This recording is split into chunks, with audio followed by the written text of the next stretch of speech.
After the end of the Great War, and after an unsatisfactory peace, huge inflation, and an unprecedented economic crisis, Germany was on its knees.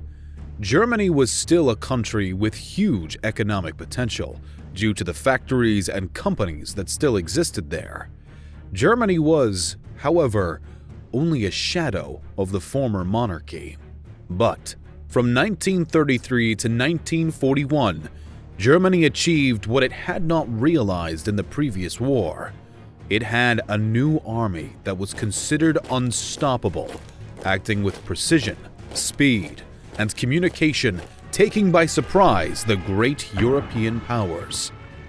Thus, at the end of 1941, almost all of Europe was controlled by Germany and its allies. German soldiers could see the buildings of Moscow from a distance. Almost all predictions led to a total German victory. But how did this all happen? Was it just the efficiency of the German army? Or was it a multitude of reasons, including sound planning or even luck?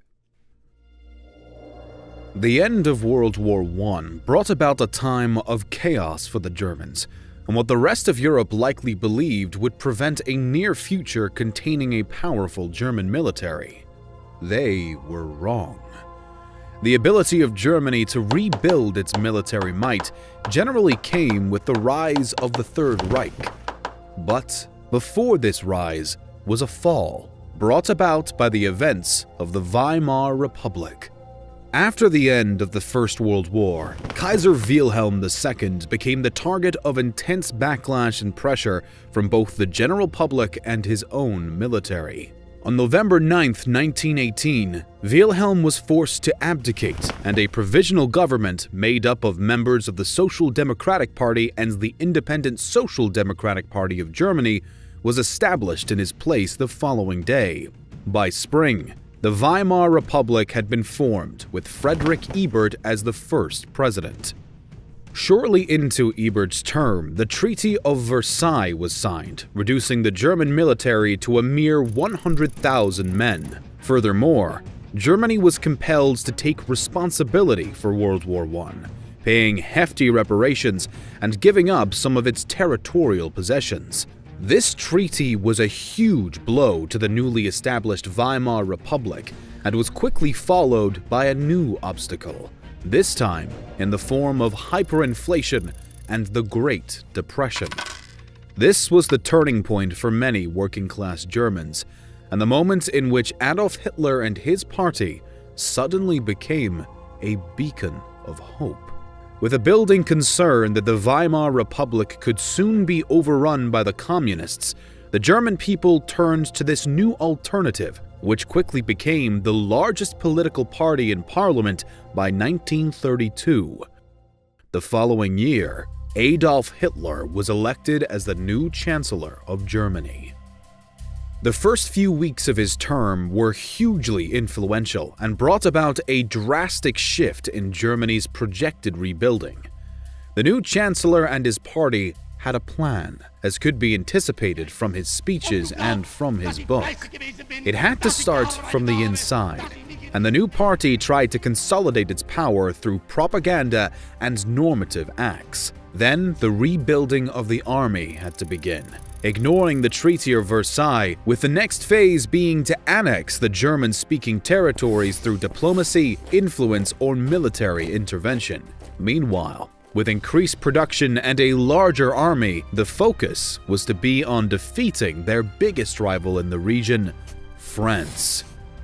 First, Article 48 was invoked, which largely reduced the progress that had been made on the grounds of civil rights and put a strong lid on the Communist Party. Next, Hitler established the Enabling Act, which gave him the ultimate authority to pass any law he wished without the approval of the president or parliament. One of the main goals was now aimed at bringing back Germany's prior military might and building upon it. One of the new chancellor's most famous changes to the armed forces was the establishment of the Wehrmacht. This was the unified military of the Third Reich, beginning in 1935, and was made up of land, marine, and air forces. The new military might was much larger than the Treaty of Versailles had allowed, and brought about a radical increase in defense spending and the reinstatement of conscription. The Chancellor had solidified his self-proclaimed role as the ultimate authority over the armed forces, and required every commander to now be at the beck and call of his orders. In spite of internal opposition and skepticism from some of the commanders, the army was able to reoccupy the Rhineland, a very industrialized region that was vital for the future war machine. The annexation of Austria, the Sudetenland, and Czechoslovakia strengthened the German economy and production lines. The goal of the Allies was appeasement, and all those within the Wehrmacht who had questioned the Chancellor had been proven wrong thus far. The overall approval rating from the German people concerning the new regime had vastly skyrocketed, and any opposition was essentially silenced. The handful of generals and troops who had been on the fence about the new Chancellor were now willing to back his plans for war after his territorial successes, and with a fully equipped and prepared military, Germany was ready to invade Poland with an already building momentum. The goal, beyond wanting to regain territory that had been lost from the Treaty of Versailles and expand further, was to avoid a long war at all costs. To accommodate this lofty aim, the Germans adopted a new military tactic known as the Blitzkrieg, or Lightning War. This wasn't a completely new form of warfare. The strategy that Germany followed had much in common with the strategy that existed in the First War, when the idea was the same: to defeat its enemies quickly and decisively, as the country was ill-suited to win a long and drawn-out conflict against larger, better-prepared forces. The German army had the benefit of new military technology that included better and more rapid tanks, motor vehicles, aircraft, and radios. These new tools, combined with an emphasis on the element of surprise, speed, mobility, focused attacks, and, at the end, encirclements, enabled the army to turn traditional military tactics into a devastatingly modern brand of warfare. Not only did the Blitzkrieg tactic sound good in theory, but it also genuinely worked. The Germans utilized this new strategy when they invaded Poland and subsequently set off World War II, and then again when they faced off with enemy lines from Denmark, Norway, Belgium, the Netherlands, Luxembourg, France, Yugoslavia, and even Greece throughout the first 2 years of the war. The Blitzkrieg was an extremely profitable tactic and played a hugely significant role in Germany's immediate success.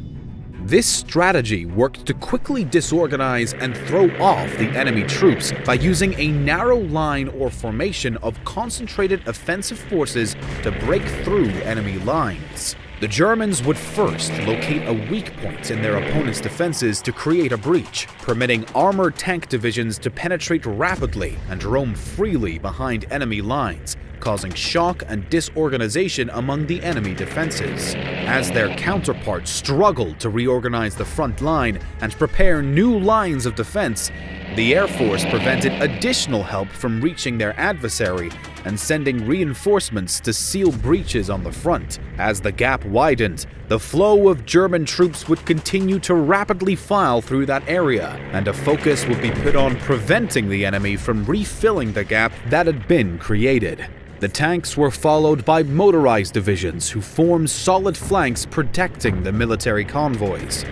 In the middle, the corridor was supplied continuously with more and more equipment and soldiers. By doing this, the enemy didn't have much time to react, as more piercing movements were created at the same time in different spots. Eventually, any enemy troops who were unable to fall back or escape in time would be encircled by the Germans. This made it easy for the latter to now seize a dominant role in the battle and compel their opponent to surrender. This tactic worked quite well against the French, who were shocked by the speed of the German army and their attack through the Ardennes forest. After France was conquered, the main goals were achieved, and the Soviet Union seemed to be the last chapter of their conquest and domination of Europe. On June 22, 1941, Operation was launched with the goal of occupying the western portion of the Soviet Union. At first, the German Lightning War was severely damaging to the Russians. The latter was pushed back towards the gates of Moscow as their attackers were yet again carrying out an aggressively strong assault. The situation was made worse for the Soviets, since Joseph Stalin had initially a hard time believing that the attack was going to happen, even after receiving intel that a German attack might happen. By the time the Russians had realized the true gravity of the danger they were in, the Germans had already gained the upper hand thanks to their Lightning War strategy. Within a single week, German forces advanced 200 miles into Soviet territory, destroying nearly 4,000 aircraft and taking out of action around 600,000 Red Army troops. As before, the strategy, combined with the element of surprise, worked and would prove deadly for a medium-sized country, as the land surface would allow the German army to move fast, to conquer the important cities, and to force the other country into surrender within a few weeks. Against the Soviet Union, the situation was different. After 3 months of warfare, the Blitzkrieg tactic was no longer the deciding factor for a German success. It had worked at the start of the conflict, but now the situation had changed, mainly due to the huge size of the USSR, the winter, and the better defense lines created by the Soviets. The counterattack of the Soviets was well thought out and executed, but it also proved triumphant, since the Germans had been fighting longer than they had anticipated on a huge front. They lost the element of surprise and momentum, and they were fighting against a more populated country with high capabilities of production, which was also aided by other allies. And from that point on, the war turned against the Germans. The reason behind why the German army was so effective in World War II is a combination of many factors. The plan and fanaticism of a party to dominate a continent, the process of rearmament and war material production, and the expansion against Austria and Czechoslovakia, which was not followed by major reactions, combined with the preparation of invasions against other countries, created the scenario for this efficiency to happen. Additionally, the work that had been done to rebuild the German military might, despite the constraints of the Treaty of Versailles and the execution of the Lightning War strategy by competent officers, consolidated with the mistakes of their counterparts, proved to be an almost unstoppable combination. Although Germany lost the war, its initial success can be attributed to a multitude of factors, and we can talk about them more in detail in some future videos. In this one, we try to oversimplify for you the major agents that led to the effectiveness of the German army in the Second World War. So make sure you subscribe to our history channel and press the bell button for more animated World War II videos. Special thanks to our very generous patrons who help us a lot to create these videos. Consider supporting our channel on Patreon so you can find out more information about our productions and see some videos before they are going live. Thank you for watching, and we'll see you next time.